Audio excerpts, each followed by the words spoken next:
स्पीति में बारिश में हम लोगों ने पढ़ा है कि स्पीति में दो ही ऋतुएं होती हैं, बसंत और शीत। इसके आगे लेखक बता रहा है कि स्पीति में बसंत लाहुल से भी कम दिनों का होता है। बसंत में भी यहाँ फूल नहीं खिलते, न हरियाली आती है, न वह गंध होती है।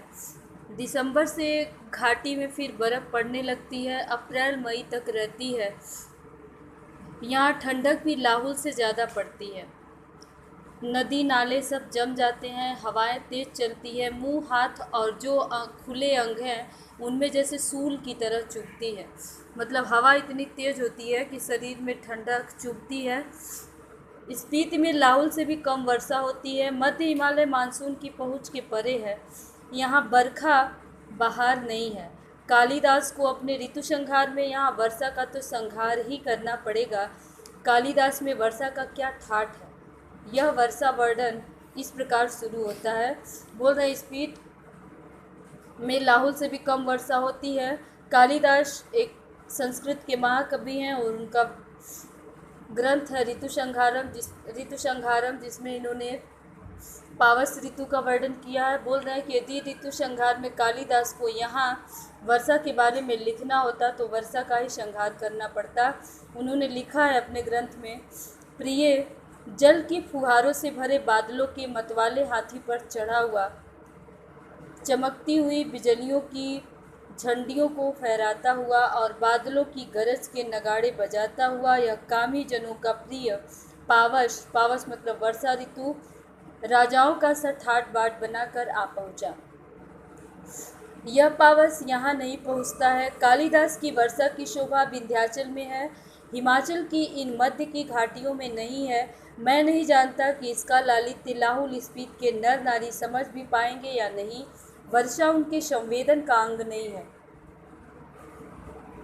वह यह जानते नहीं है कि बरसात में नदियाँ बहती हैं, बादल बरसते हैं, मस्त हाथी चिघाड़ते हैं, जंगल हरे भरे हो जाते हैं, अपने प्यारों से बिछड़ी हुई स्त्रियां रोती कलपती हैं, मोर नाचते हैं और बंदर चुप मारकर गुफाओं में जा छिपते हैं।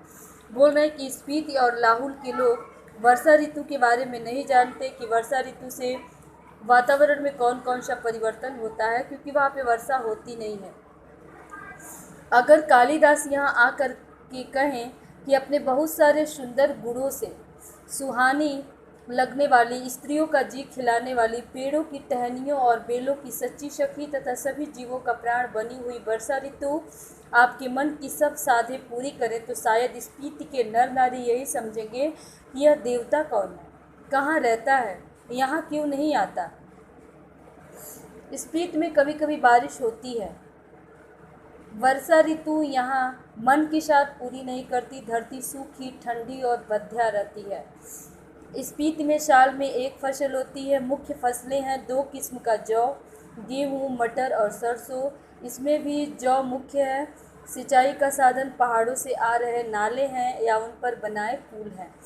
ये नालियाँ पहाड़ों के किनारे किनारे बहुत दूर तक जाती है। स्पीति नदी का तट इतना चौड़ा है कि इसका पानी किसी काम में नहीं आ पाता। स्पीति में ऐसी भूमि बहुत है जो खेती के लायक बनाई जा सकती है। शर्त इतनी कि इसके लिए स्पीति में जल उलीचा जाए या फिर पानी का कोई और स्रोत पहुंचाया जाए। स्पीति में कोई फल नहीं होता। मटर और सरसों को छोड़कर कोई सब्जी नहीं होती। शायद ऊंचाई, वायुमंडल के दबाव में कमी, ठंड की अधिकता, वर्षा की कमी वगैरह के कारण यहाँ पेड़ नहीं होते, इसलिए स्पीति विशेषकर नंगी और वीरान है। वर्षा यहाँ एक घटना है, एक सुखद संयोग है। हम काजा के डाक बंगले में सो रहे थे तो लगा कि कोई खिड़की खड़का रहा है। आधी रात का भी पिछला पहर है। इस समय कौन है? लैंप की लौ तेज की, खिड़की का एक पल्ला खोला तो तेज हवा का झोंका मुंह और हाथ पैर को जैसे छीनने लगा। मैंने पल्ला भिड़ा दिया, उसकी आड़ से देखने लगा। देखा कि बारिश हो रही थी। मैं उसे देख नहीं रहा था, सुन रहा था। अंधेरा, ठंड और हवा का झोंका आ रहा था, जैसे बर्फ का अंश लिए तुषार जैसी बूंदें पड़ रही थी, जैसे नगाड़े पर थाप पड़ रही थी, दुंगछेन को हवा बजा रही थी। महाशंख की ध्वनि घाटी में तैर रही थी। स्पीति की घाटी में वर्षा हो रही थी। कमरे में ठंड बढ़ रही थी। मैं बिस्तर में पड़ा पड़ा मालूम नहीं कब सो गया। सुबह उठा, चाय पीते पीते सुना कि स्पीति के लोग कह रहे हैं कि हमारी यात्रा शुभ है। स्पीति में बहुत दिनों बाद बारिश हुई है। ये आपका प्रकरण पूरा हुआ। कल हम इस प्रकरण का सारांश संक्षेप में आपको बताएंगे।